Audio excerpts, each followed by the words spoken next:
Inside Fort Garry, the prisoners are taunting their Métis guards. The most violent among them is Thomas Scott, an Ontario Orangeman. He brags that he will personally kill Riel if he ever gets out. In early March, Scott is overheard insulting Riel. The Métis are a pack of cowards. They will never dare shoot me. I want nothing. You are a pack of cowards. Riel appoints a tribunal to try Scott for inciting violence against the Métis. On it are some of Riel's most trusted confidants: Ambroise Lépine, Elzéar Goulet.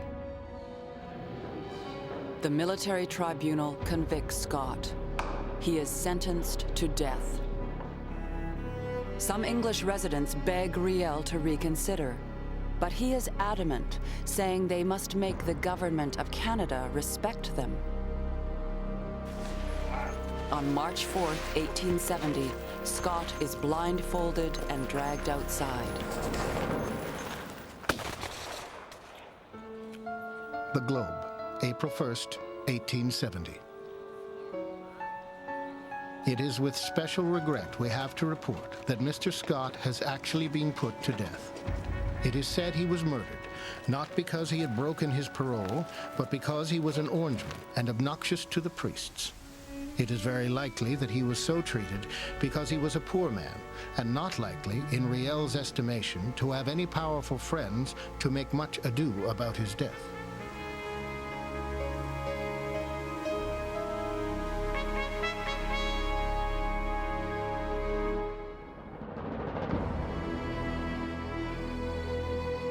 Word of the execution stirs passions in Ontario. There are calls for Riel to be hanged. The Ontario government even puts a bounty out for his capture. Riel does not apologize for the actions taken. Consider the circumstances. Let the motives be weighed. If there was a single act of severity, one must not lose sight of the long course of moderate conduct during the troubles of 1869. We sought to disarm, rather than fight, the lawless strangers who were making war against us.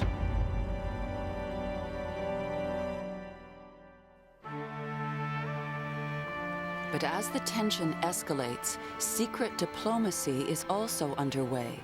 A team of 3 negotiators arrives in Ottawa from Red River, led by a soft-spoken country priest. Father Noel Richot is deeply loyal to Riel. He goes armed with a list of demands for a new province they wish to call Manitoba. To avoid igniting a firestorm in Ontario, MacDonald and Cartier meet the delegates at a discreet distance from Parliament Hill. John A. MacDonald is confident he can stare down the inexperienced prairie delegates.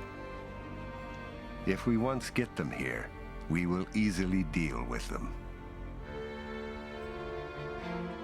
But they are stunned by the steely determination of Richot. The priest demands everything be put on the table, and soon they are discussing full provincial status, responsible government for the citizens, provisions for separate schools for Catholics. Richot argues them into granting 1.4 million acres of land to the children of the Métis. To conclude this important business, we spent about 75 hours in discussion with Sir George and Sir John. Matters are going well for our poor but brave people of Red River. In May 1870, their work is done and a new province is born. With the completion of the transfer, the young Dominion of Canada has acquired a landmass of 2.3 million square miles, 30 times the size of Britain, and tucked in the corner of the vast territory, a small province called Manitoba. With protections for French and Catholics and a people now known to the world as the Métis. No matter what happens now, the rights of the Métis are assured by the Manitoba Act. That is what I wanted. My mission is finished. But Ottawa is not finished with Riel. He will not be granted amnesty for his actions. To appease Ontario, MacDonald sends a military force west. In May, 400 British regulars and 800 volunteers set off for Red River. They are commanded by Garnet Wolseley. His instructions are to ensure a peaceful transition to a new government. They cross Lake Superior.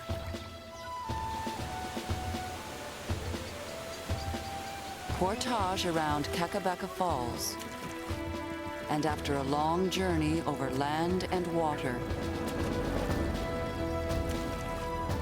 finally reach Red River.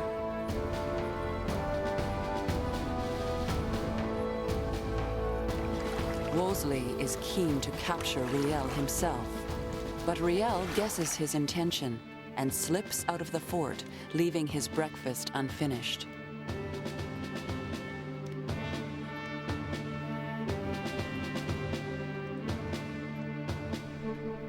With the Métis leader gone, the soldiers are still eager for action.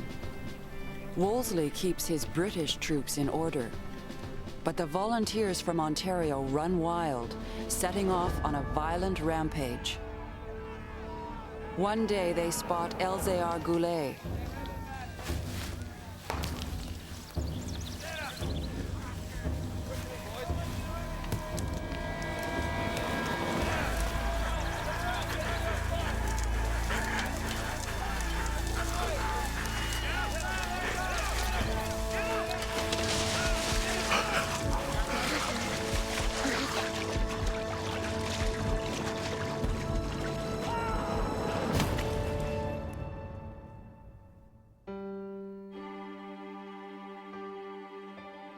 The killing of Goulet causes horror in Red River.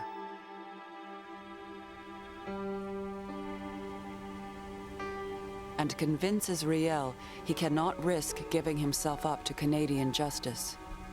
In the coming years, he is constantly on the move. Friends receive letters from Montreal, New York, and Montana, where he marries and has 2 children.